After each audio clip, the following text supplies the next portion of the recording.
Hello everyone. In this video we are learning the new topic that is called as motion of the objects. Every day we experience the motion. Right now I'm in motion. When I'm changing my position with respect to time, I am in motion. You go from one room to another room, you are in motion.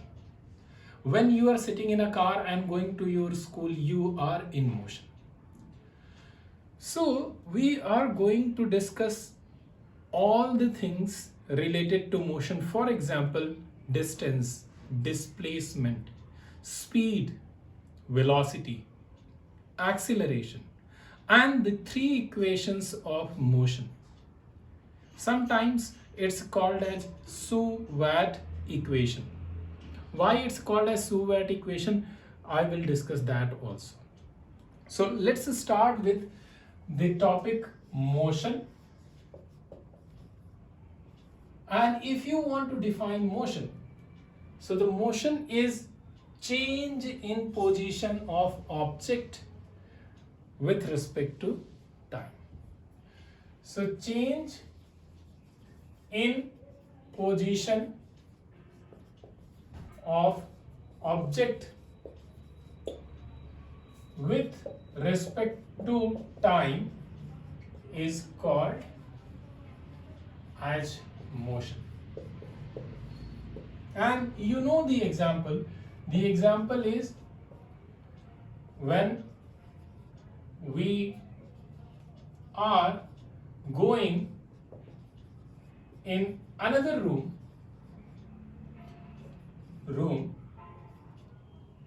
we are in motion.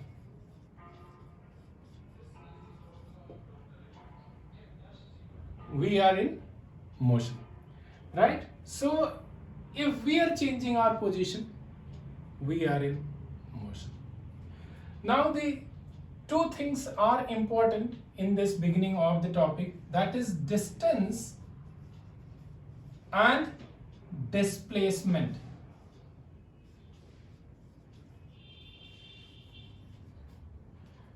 So to understand distance and displacement, let's draw one simple path between 2 points.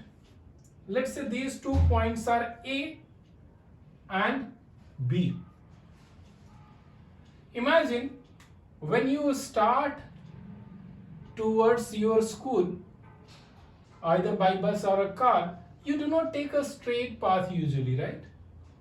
Because there are turns, and due to that turns your direction keeps changing.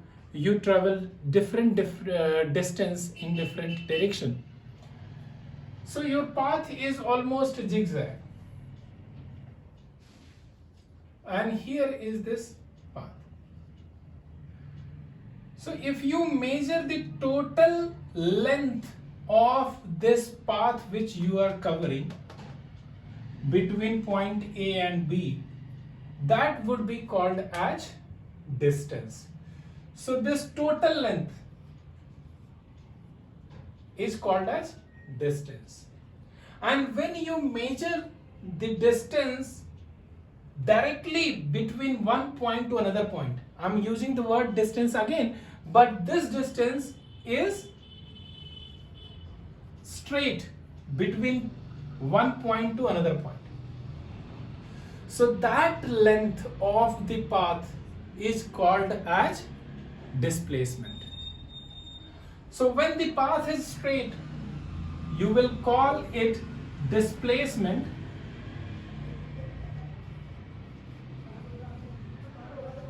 And when the path is zigzag and you are taking the total length of the path, then you will call it distance. Though displacement and distance can be same. For example, if I start from point A and directly come to point B without taking any turn, I'm coming in a straight line. So in this case, distance and displacement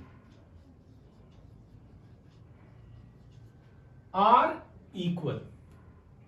So now if you want to define what is distance and what is displacement, so you can say the total path length is distance and the shortest path between 2 points is displacement.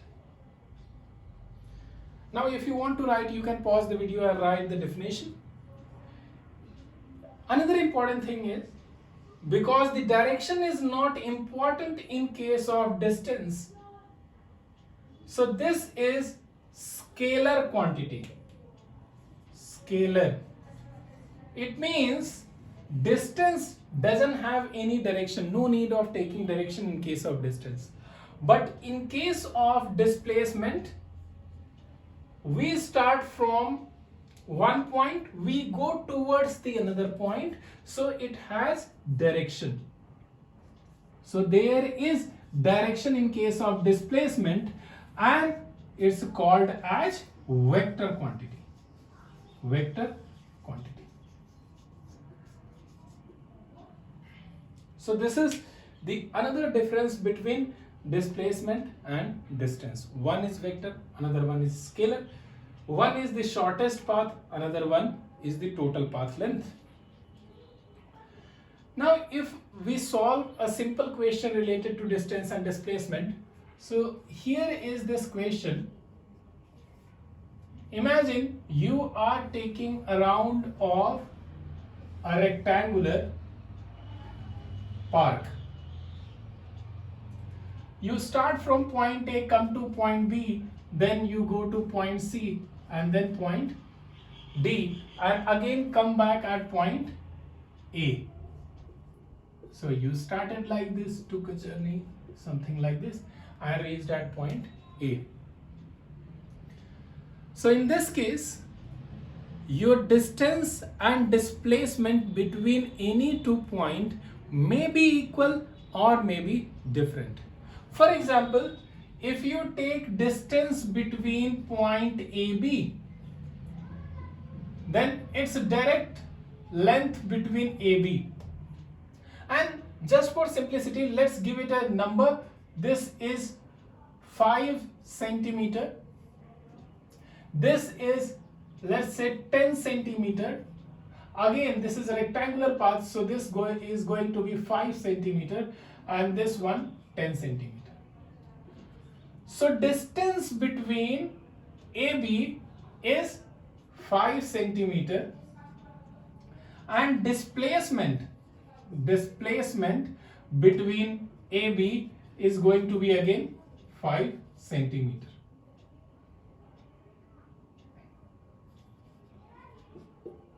Now you may be thinking, इतना छोटा park कैसे हो सकता है 5 centimetre length का, but this is just example. So distance AB is equal to 5 centimeter, displacement AB is also 5 centimeter.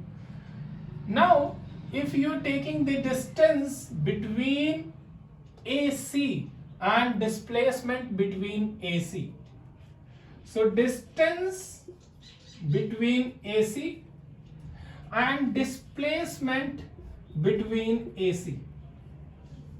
So how you are going to find the distance between AC and displacement between AC?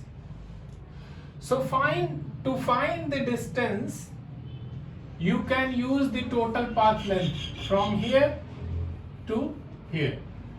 5 centimeter plus 10 centimeter. Total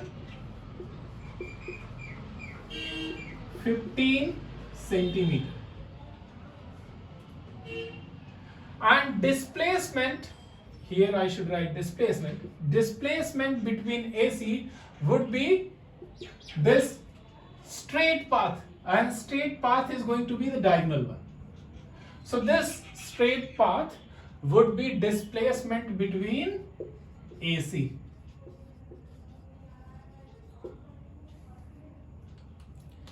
So how you are going to use how you are going to measure displacement between AC? So you may have already studied or you may not have studied. So there is a formula which is called as Pythagoras theorem. So here you are going to use Pythagoras theorem to find displacement. And what is Pythagoras theorem? You know, AC square is equal to AB square plus BC square, and AC is equal to under root AB square plus BC square. This formula we are going to use. So displacement AC is equal to, we are writing here under root AB square. How much? 5 square plus 10 square. So we will get displacement AC is equal to under root 25 plus 100. So we are getting under root 125, and this is the displacement between AC. You can find the root later on. Now similarly, if you want to find distance between AD and displacement between AD, then to find that, let me create some space.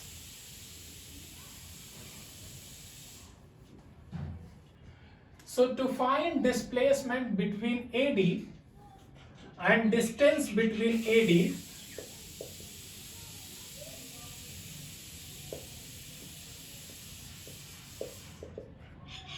what we need to do is we have to find total path length between A to B, B to C and C to D for the distance, and we have to find the shortest path between AD for displacement.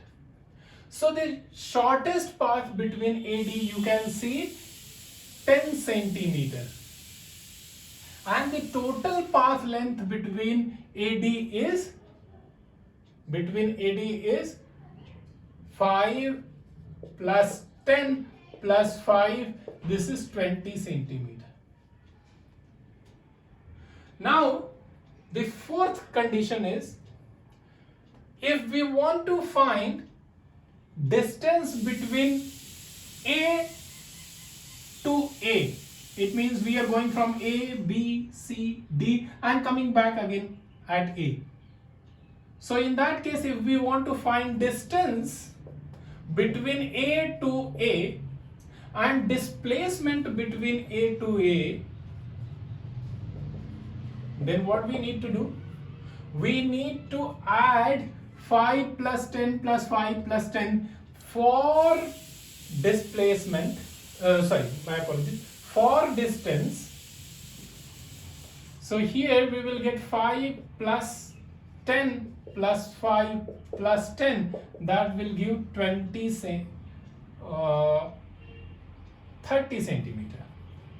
That will give us 30 centimeter.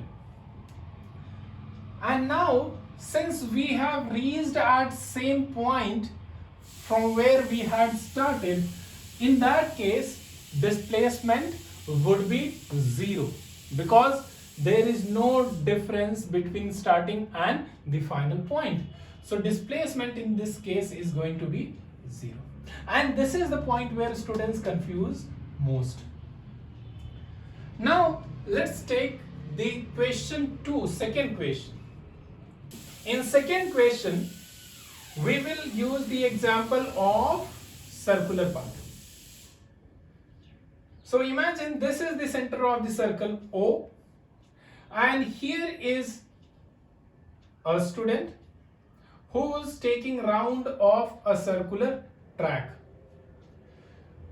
The radius of this circle is, let's say, 7 meters.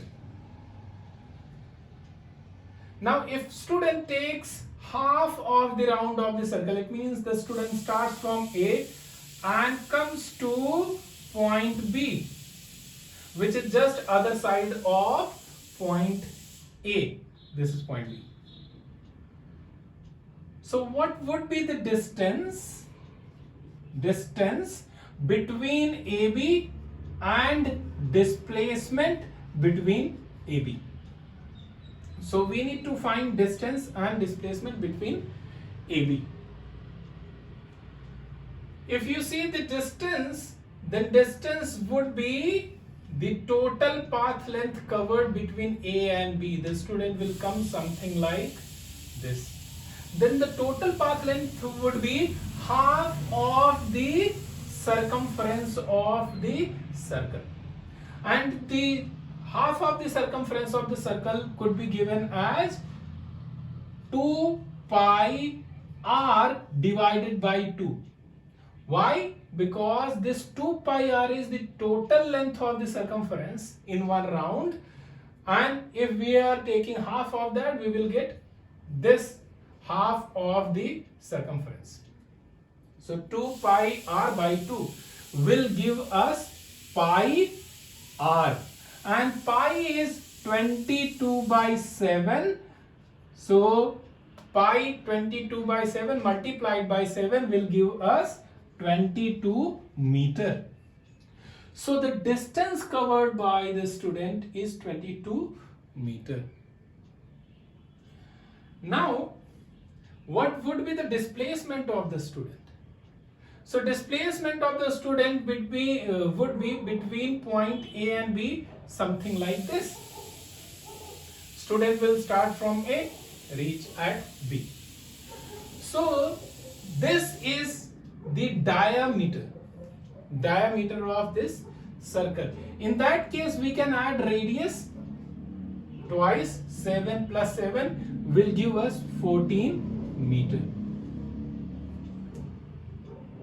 Now if we are taking one round of the student around this park, then in one round the student will reach to AA.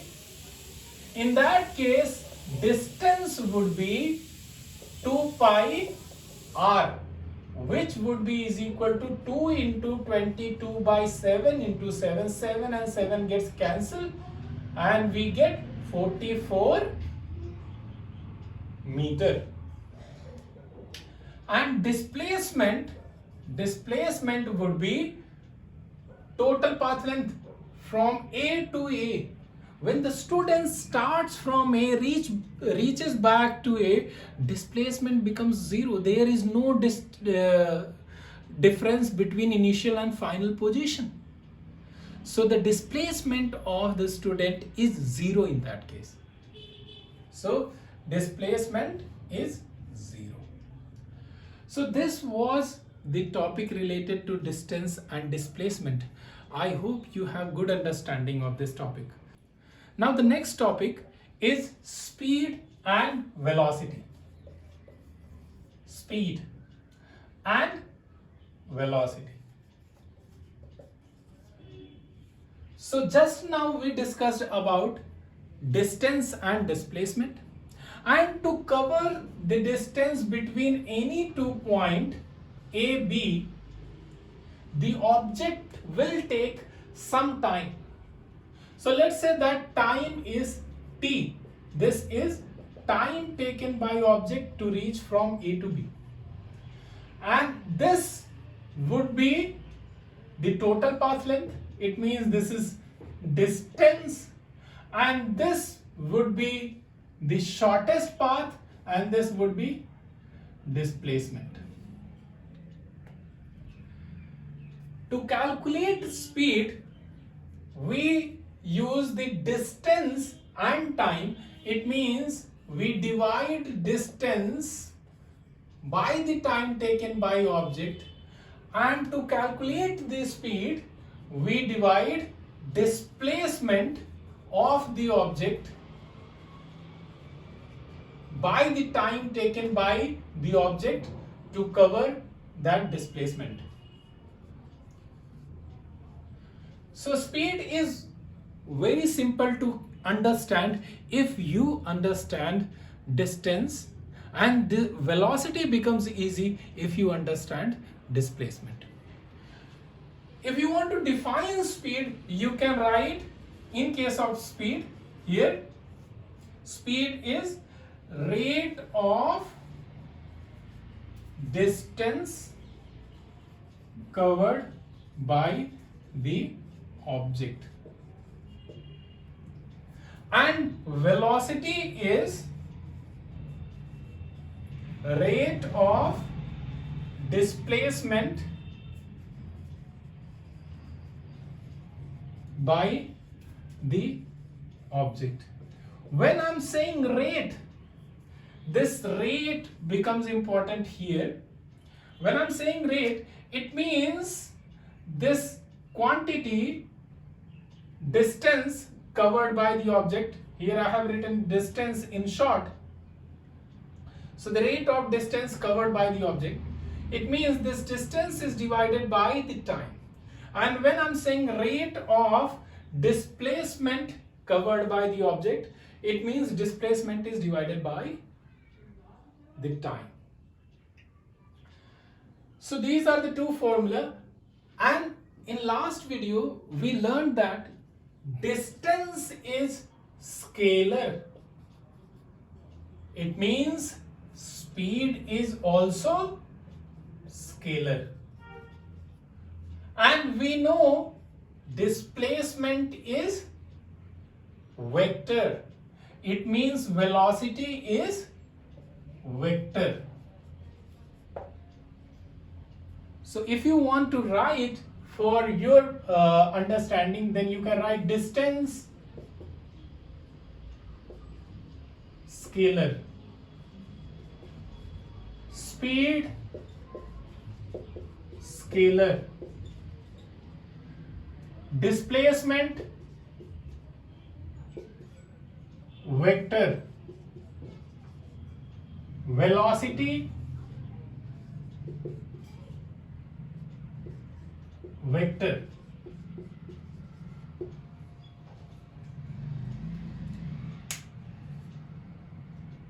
Now let's solve some questions related to this speed and velocity.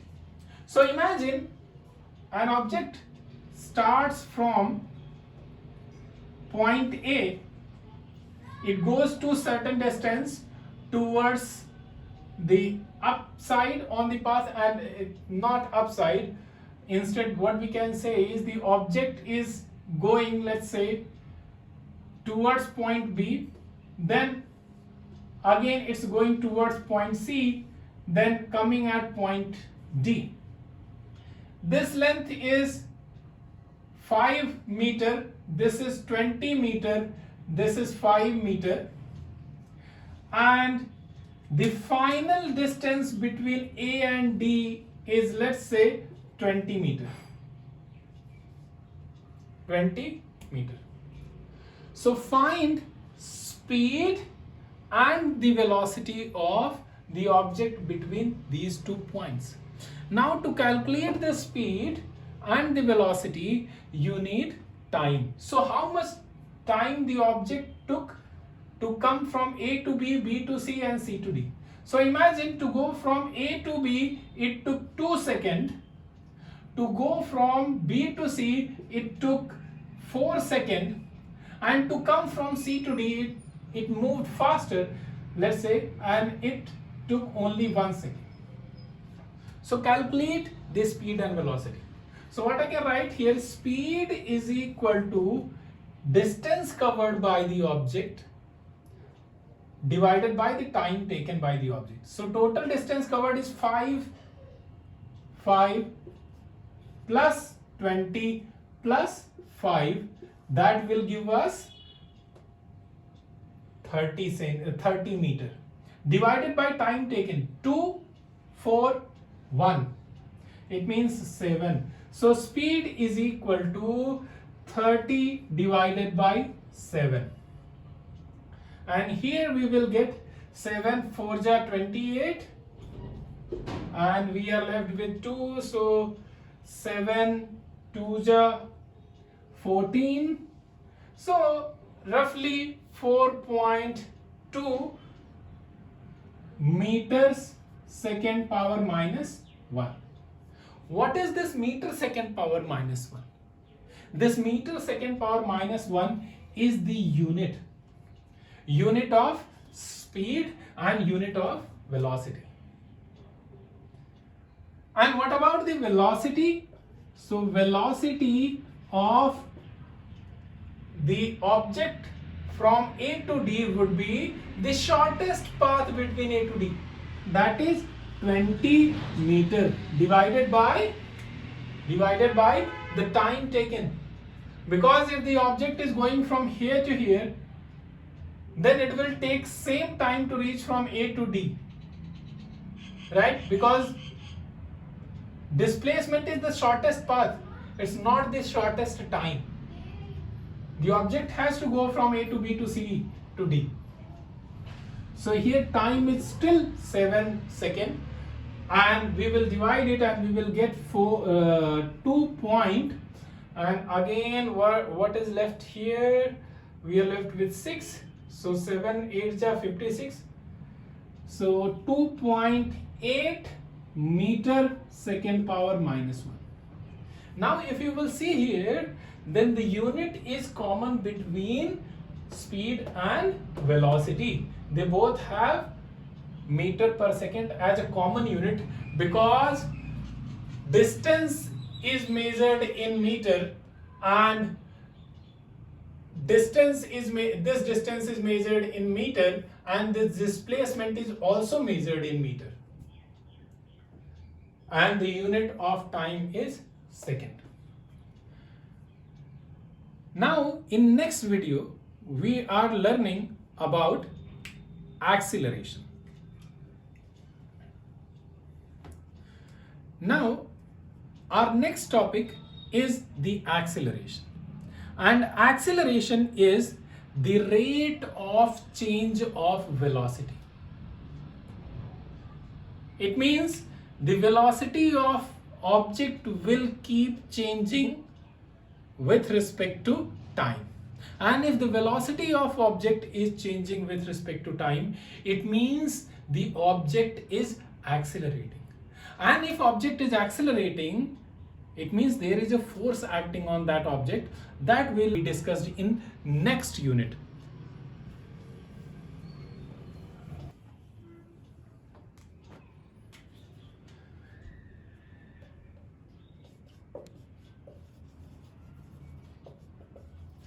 So this is our next topic, acceleration.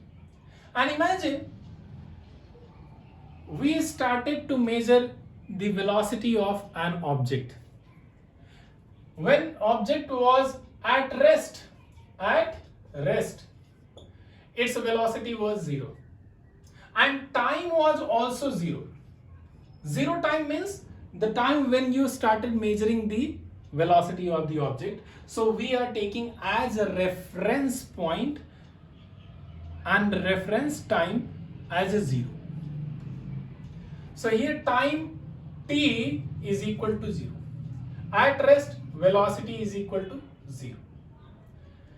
After some time, let's say after 2 seconds, t is equal to 2 seconds, velocity of object v1 becomes 5 meter second power minus 1. And after t is equal to, let's say, 4 seconds, the velocity of object becomes v2 is equal to 10 meter second power minus 1. And after 6 seconds, let's say the velocity of object becomes v3 is equal to 15 meter second power minus 1. So what you can see here, for every 2 seconds, the velocity of object is changing by 5 meters per second. So you can say that there is change in velocity of object with respect to time. There is change in velocity of object with respect to time. So this is what called as acceleration. Change in velocity of object with respect to time is called as acceleration. Is called as acceleration. And if you want to write the formula of the acceleration, then you can write here acceleration is equal to change in velocity divided by time. So how you show this change in velocity? To show the change in velocity, you use A is equal to V2 minus V1 divided by the time of that change. So how much was the time of that change? 2 seconds. So just for notation, let's say this time was T1 and this time was T2. So we can write T2 minus T1. Now you may be asking, should we take only V2 minus V1? Can we take V3 minus V1 or V3 minus V2? Yes, of course. We can take that. So here acceleration would be V3 minus V1, but make sure that the time interval also changes accordingly. So V3 minus V1 divided by this now T3, let's say this time is T3, for this we had taken time T3, so T3 minus T1. So T3 minus T1. So basically what we need to write here, acceleration A is equal to delta V by delta T. Delta V is change in velocity, delta T is change in time. Now what would be the unit of acceleration? Unit of acceleration A. What is unit of velocity? Meter second power minus 1. What is unit of time? Second. So what should be the unit of acceleration? You can just divide them. So when second is dividing meter second power minus 1, so what you can do is you can combine them, because you can take this 1 by second up, it becomes meter second power minus 2. Because second one, once it goes up, it becomes second power minus 1. So second power minus 1 and second power minus 1, they become second power minus 2. Right? So unit of acceleration is meter second power minus 2. So if I want to calculate the acceleration of the object in this situation, so the acceleration A would be 10 minus 5, because V2 minus V1 by T2 minus T1 we need to do. So A is equal to V2 is equal to 10, V1 is equal to 5, T2 is equal to 2, T1 is equal T2 is equal to 4, T1 is equal to 2. So we can write here 10 minus 5 divided by 4 minus 2. So here A is equal to 5 divided by 2, that will give you 2.5 meter second power minus 2. A is equal to 2.5 meter second power minus 2. This is acceleration, and this is how you will calculate acceleration. So till now we have learned 5 topics. One is distance, which is the total path length. Displacement, shortest path between 2 points. Speed, rate of change of distance. Velocity, rate of change of displacement. Then acceleration. Acceleration is the rate of change of velocity with respect to time. So these are the topics which we learned till now, and now I'm going to tell you the three equations of motions which relate displacement, initial velocity, final velocity, and time with acceleration. And acceleration will be common in all the equations. So that is a very interesting thing about the equation of motion. And since this equation has displacement, which is represented by S in sometimes your textbook, S for displacement. So S, U for initial velocity, so SU, SU, V for final velocity, so SU V, V for final velocity, A for acceleration, and T for time. So combined all, just to make it interesting and fun, it's called a Su-Watt equation. Su-Watt equation. So let me rub it. So the next topic is equations of motion. So there are three equations of motion. Number one, V is equal to U plus AT. Second one, S is equal to UT plus half AT square. And the third one, V square minus U square is equal to 2AS. Now what is U here? U is initial velocity.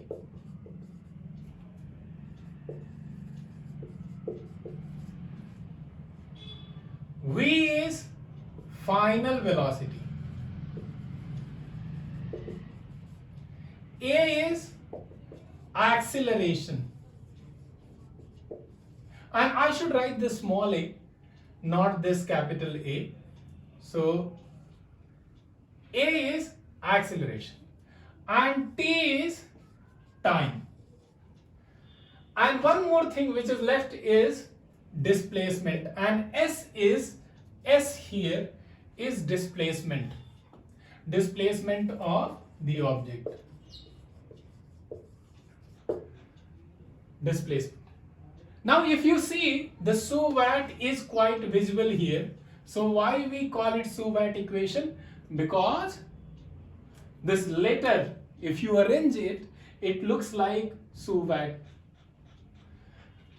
And the general name, scientific name is equation of motion only. And what you can see is acceleration. This acceleration is common in all the equation. It means you need to use this Su-Watt equation if there is constant acceleration. So use Su-Watt equation. I'm also writing Su-Watt equation, or I should say equation of motion.